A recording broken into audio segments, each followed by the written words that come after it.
YouTube channel. I'm Nancy Ogutu, and today I'll be speaking about the advantages and disadvantages of K1 visa and the general challenges you might face during the process.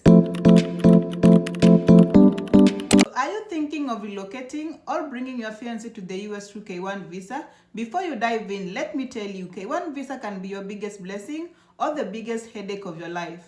In this video, I'll be breaking down the real disadvantages and advantages of K1 visa, not as an attorney, but as someone who's going through the same process, so you know what exactly you're walking into. So one of the major advantages of K1 visa is faster entry to the US. As compared to spousal visa, K1 visa can get you to the US sooner because you don't have to get married outside the US, plus K1 visa takes up to 14 months as compared to spousal visa that takes between 3 years to 4 years, or maybe sometimes 5 years. So when you want to relocate and be with your partner to the US sooner or faster, I think K1 visa can be a better option. Another advantage is that it is the quickest way for couples to be together. So instead of waiting for your partner abroad, you can relocate, get married, and start building your life.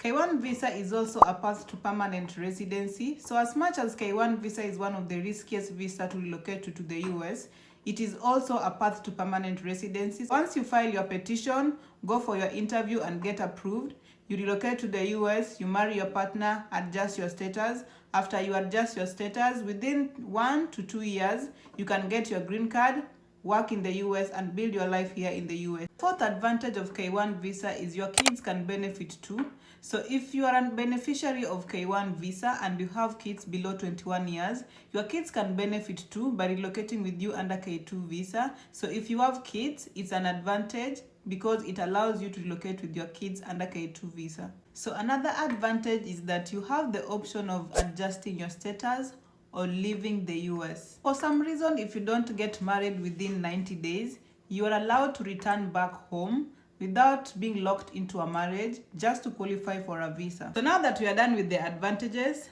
let's get into the disadvantages. The major disadvantage of K1 visa is the high cost.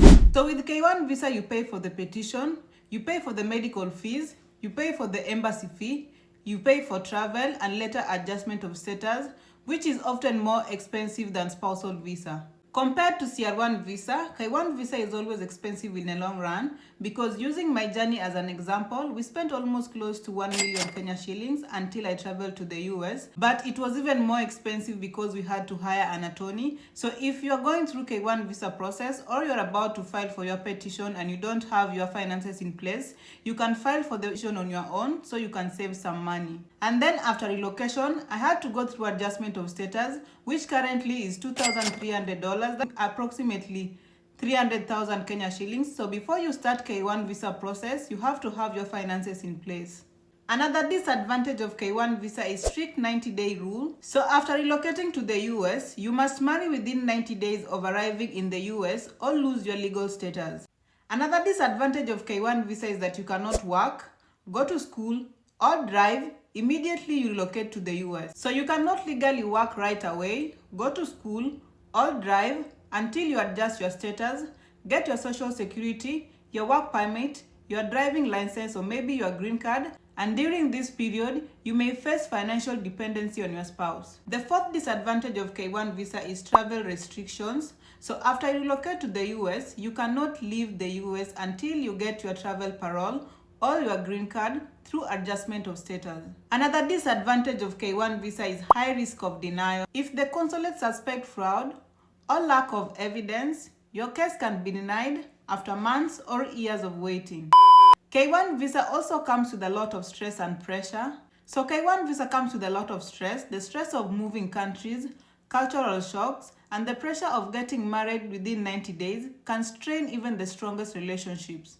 So K1 visa is considered one of the most dangerous visas because of the following reasons. Legally enter the US, your status is tied to marrying your partner. In case anything goes wrong, in case of abuse, breakup, or control issues, you might feel trapped. If you relocate to the US through K1 visa and your partner turns out to be abusive, either physically, emotionally, or financially, and you have enough evidence that your partner is abusive, you can apply for your green card through private organizations like VAWA, which stands for Violence Against Women Act, but it protects both women, children, and men. So if you are going through abuse, you can apply privately for your adjustment of status. You have to have enough evidence. You have to have evidence that your relationship was a genuine relationship.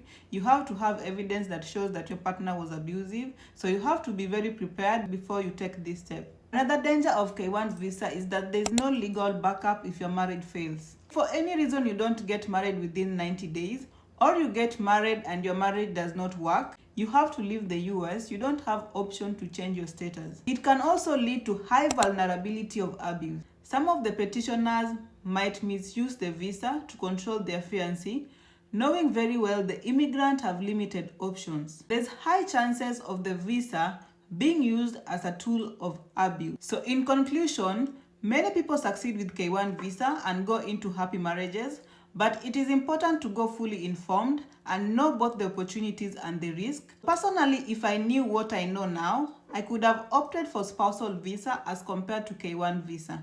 Spousal visa being an immigrant visa, it has a lot of advantages. It is less expensive. You can work immediately you get to the US. You can go to school because you'll have your green card in less than 3 months. So I feel like it's also more safe as compared to K1 visa. So if you're in the process and you're trying to decide which visa to relocate with, if you are not in a hurry to relocate to the US, I think spousal visa has more advantages as compared to K1 visa. If you've gone through K1 visa or you're about to start the process, please drop your experience in the comment section below. I'd love to hear your story. And don't forget to like, comment, and subscribe. See you on the next end. Bye.